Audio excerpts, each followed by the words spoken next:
Hello प्यारे मित्रों, दोस्तों, नमस्कार। आइए आपकी अपनी एकादशी प्रश्नोत्तरी, जो बिहार टीजीटी की एकादशी प्रश्नोत्तरी कर रहे हैं हम लोग, उसमें आपका बहुत बहुत स्वागत और अभिनंदन करती हूँ।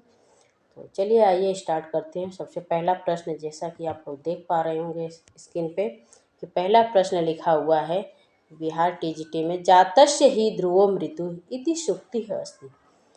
और सबसे पहला प्रश्न का उत्तर जानने से पहले मैं एक बार बता देना चाह रही हूँ कि अगर आप बिहार टीजीटी और यूपी टीजीटी की तैयारी कर रहे हैं तो ये प्रश्न आपके लिए बहुत ही महत्वपूर्ण हो सकते हैं। ठीक है, तो अब जो भाई बहन लोग यूपी टीजीटी और पीजीटी, बिहार टीजीटी पीजीटी की तैयारी कर रहे हैं, उन लोगों के पास भी एक क्लास को पहुँचाइए, शेयर करिए। अब प्लीज़ जो लोग नए हैं चैनल सब्सक्राइब कर लें और एक लाइक भी करें। क्लास देखने के बाद एक लाइक और एक प्यारा सा कमेंट जरूर करें। इसलिए क्लास को पूरा देखा करें, क्लास स्किप करके मत देखा करिए। आप लोगों से रिक्वेस्ट है कि ऐसे ही प्रश्न बनेंगे, आप क्लास को स्किप करके मत देखा करिए। ठीक है, तो चलिए देखते हैं। सबसे पहला प्रश्न है, जातस्य ही ध्रुवो मृत्यु इति सूक्ति, ये सूक्ति है, अस्ति, ये सूक्ति किसकी है? श्रीमद् भागवत गीता या ऑप्शन ए है श्रीमद् भागवत गीता या ऑप्शन बी है सांख्य कारिका, सी है तर्क भाषा या डी है स्याद्वाद मर्जया। तो ये किसकी है? तो जातस्य ही ध्रुवो मृत्यु, जो जन्म लिया है उसकी मृत्यु निश्चित है, ये किसमें कहा गया है? तो ये तो एक ही है इसमें कि सांख्य कारिका में तो कहा नहीं जा सकता। तर्क भाषा, अगर प्रश्नों के आंसर अगर नहीं जान रहे हैं आप लोग, उत्तर नहीं जान रहे हैं, तो ऐसे भी अनुमान लगा सकते हैं कि देखिए सांख्य कारिका में ऐसी बात कोई की नहीं गई है, शायद मर्जवा में नहीं की है, तर्क भाषा में भी नहीं है। एक ऑप्शन ए बचता है, श्रीमद् भागवत गीता में ही इस प्रकार की बातें कही गई हैं। ठीक है, अर्जुन को कृष्ण भगवान उपदेश देते हुए ये सब बातें कहते हैं, तो ये किस में कहा गया है? तो गीता में, श्रीमद् भागवत गीता, या ऑप्शन नंबर ए राइट होता है। ठीक, नलोपाख्यानं महाभारतस्य कस्मिन् पर्वणि वर्तते? आरण्यपर्वणि, भीष्मपर्वणि, महाप्रस्थानिक पर्वणि कि शांति पर्वणि? बताइए। कि नलोपाख्यान महाभारतस्य कस्मिन् पर्वणि वर्तते।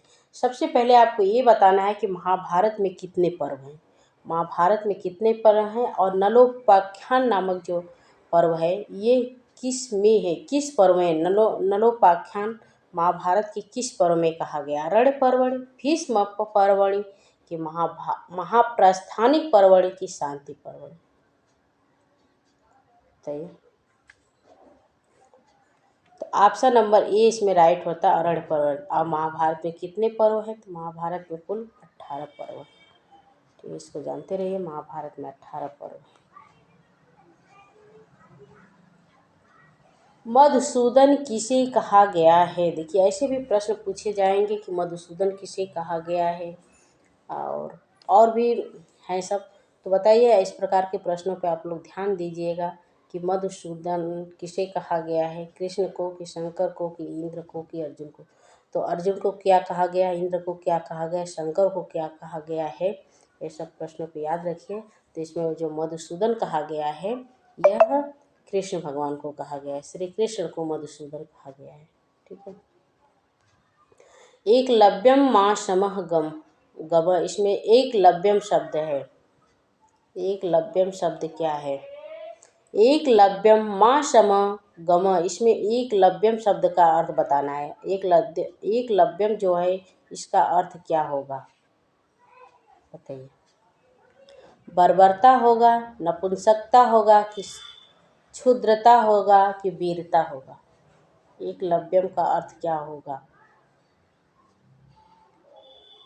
तो ऑप्शन नंबर इसमें बी राइट होगा, नपुंसकता होता है। एकलव्यम का अर्थ जो होता है वो नपुंसकता होता है। नीति शतक में कितने पद हैं? देखिए इम्पोर्टेंट प्रश्न है, नीति शतक में कितने पद हैं?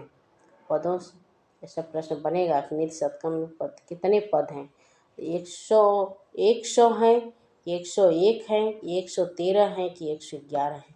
आप लोग नीति शतक पढ़े होंगे तो आपको पता होगा कि नीति शतक में 111 पद हैं। दुष्टों की मित्रता की तुलना की गई है छाया से, कोयल से, सर्प से कि विष से। दुष्टों की मित्रता की तुलना की गई है, तो ऑप्शन ए इसमें राइट होता है, छाया से की गई है। ठीक है,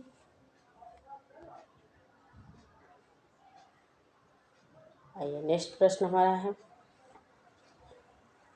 उदयनस्य चरित्रम कस्मिन् ग्रंथे अस्ति मुद्राराजसे वेड संहारे मृच्छकटिके उपर्युक्त किंचन न अपि नास्ति।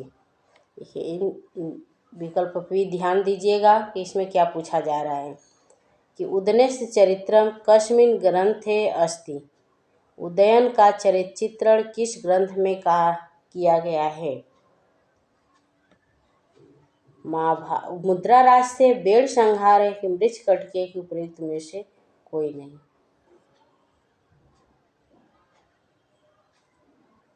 तो न मुद्रा राक्षस में उदयन का चित्रण किया गया है, न वेड संहार, न मृच्छकटिके, इसमें से तीनों में से कोई नहीं है। ठीक है, ऑप्शन नंबर इसमें डी सही होता है, उपयुक्त में से कोई नहीं। स्वप्नवास दत्तम और रत्नावली में उदयन की चर्चा की गई है। स्वप्न वास दत्तम और रत्नावली, इसमें ही उदयन की चर्चा की गई है। ठीक है,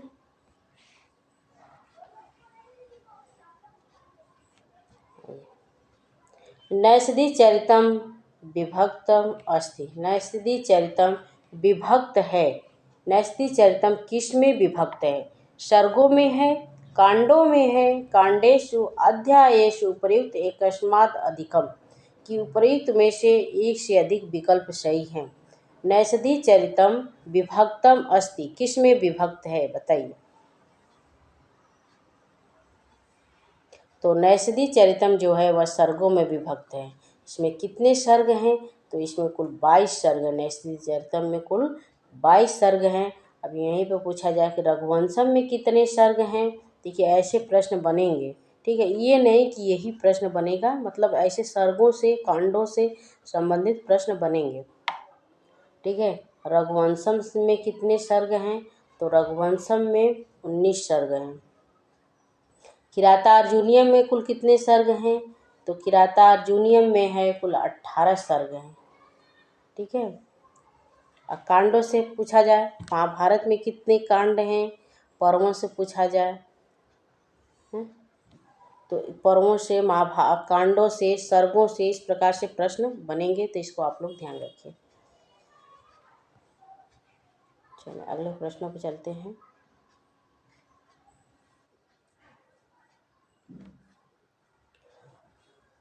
रणन सिद्धांतस्य मूल प्रवर्तक अस्ति, पूछा जा रहा है कि रणन सिद्धांत, देखिए भाषा से संबंधित प्रश्न है, इसके मूल प्रवर्तक कौन है।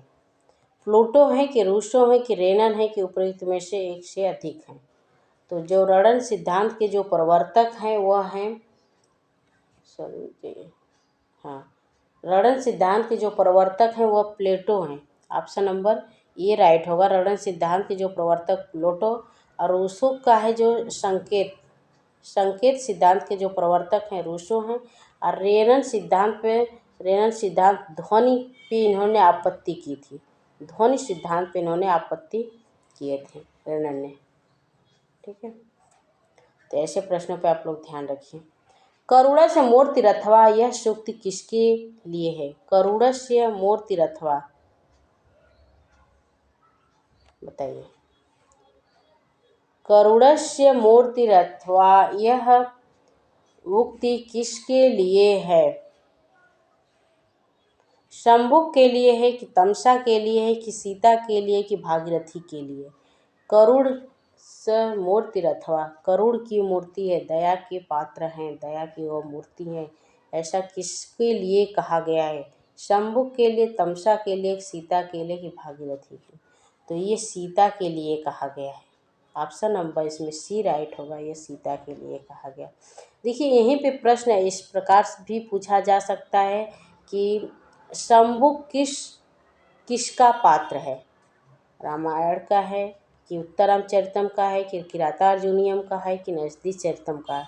इस प्रकार से ऑप्शन दिए जा सकते हैं। तमसा किसका है, भागीरथी किसकी है।